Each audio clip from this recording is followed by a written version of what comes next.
What if the reason studying feels impossible for you has nothing to do with how smart you are? Because I used to sit at my desk for 3 hours and walk away having learned absolutely nothing. Not because I wasn't trying, but because nobody ever told me my brain was running on empty before I even opened a book. I used to genuinely believe I was just bad at learning.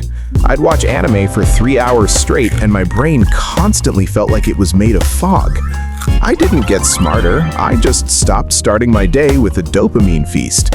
I call it dopamine loading, a 3-phase system based on how your brain actually processes reward.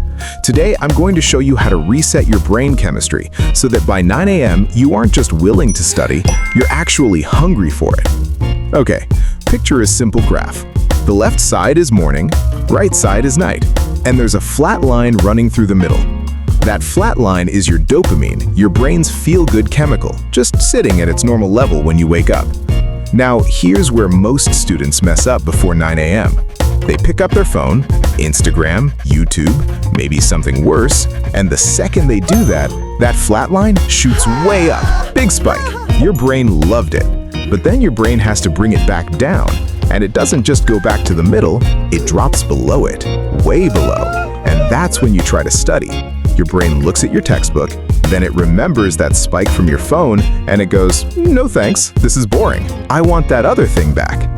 That low, crashed feeling, that's why you read the same sentence 5 times and still have no idea what it said. That's why you convince yourself you need a snack. That's why you end up back on your phone 20 minutes later. You're not lazy, your brain is just chasing the best feeling it already had that morning, and your phone gave it that feeling before your textbook ever got a chance.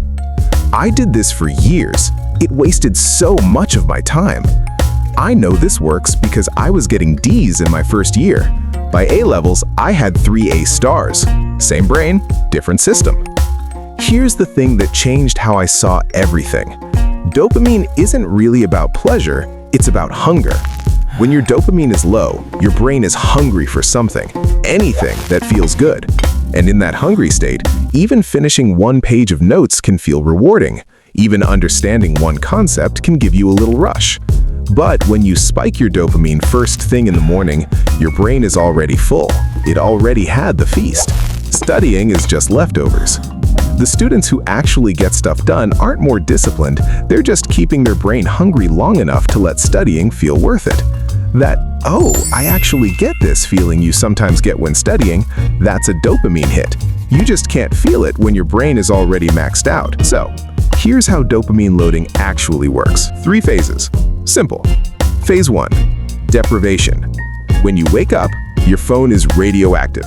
Don't touch it. Not for messages, not for emails, not for anything. Instead, drink some water, make your bed, shower, go outside for 5 minutes and get some sunlight. Morning sunlight triggers a slow, clean mood lift. No spike, no crash. Your brain wakes up without burning through its reward signal before you've done anything. Your brain will feel weird during this part, a little restless, a little bored. Good. We're keeping the tank empty so that the first meal we give it, studying, tastes like a feast. Phase 2. Priming. Before you open any book or any tab, sit down and close your eyes for 2 minutes. Picture yourself studying, not struggling, actually studying. Picture yourself finishing a problem, understanding something, closing your notebook at the end, feeling done. Visualizing a productive session primes your brain to expect a reward, same way your mouth waters before food arrives. You're manufacturing the motivation before you even open a book. I also use this time to remind myself what I'm working toward, my goals, why today's session matters. Phase 3. Amplification. Here's the part that sounds backwards. You don't reward yourself in the morning, you reward yourself at night after all the work is done. During my A-levels, my day looked like this. I woke up at 7:30, shower, sunlight, no phone. By 8 a.m., I was doing a full past paper while my brain was still hungry and focused. And here's something most people skip. Lunch matters more than you think. If you eat a massive plate of pasta or heavy sugar in the middle of the day, you'll trigger an energy crash that kills your afternoon session before it starts. Keep it light. Your afternoon focus depends on it. And then, after 7 p.m., I did whatever I wanted. I watched Bleach in bed, I ate a proper meal, I relaxed. Completely. Zero guilt, because I had already finished everything. 3 phases. No willpower required. Just sequencing. Work first, fun after. Your brain slowly learns that studying is what unlocks the good stuff, and it starts to actually want to do it. I'm going to be honest about the first few days. Days 1, 2, and 3 are uncomfortable. Your brain is going to complain. It'll tell you you're tired, you deserve a break, you can start tomorrow. That's just your dopamine baseline fighting back. Push through it. Around day 4 or 5, something actually changes. Finishing a problem starts feeling good. Understanding something hard feels like winning.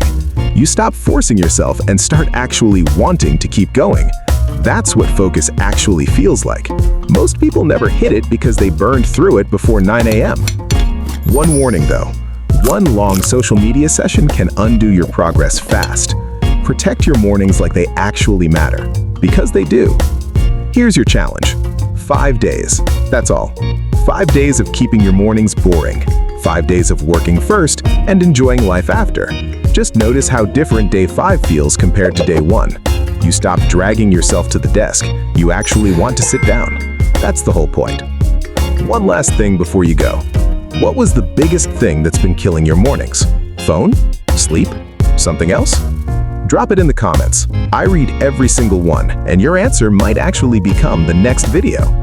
And if nobody's ever told you that struggling to focus doesn't mean you're lazy, it just means nobody showed you the right system yet, subscribe. That's literally all I make videos about. See you in the next one.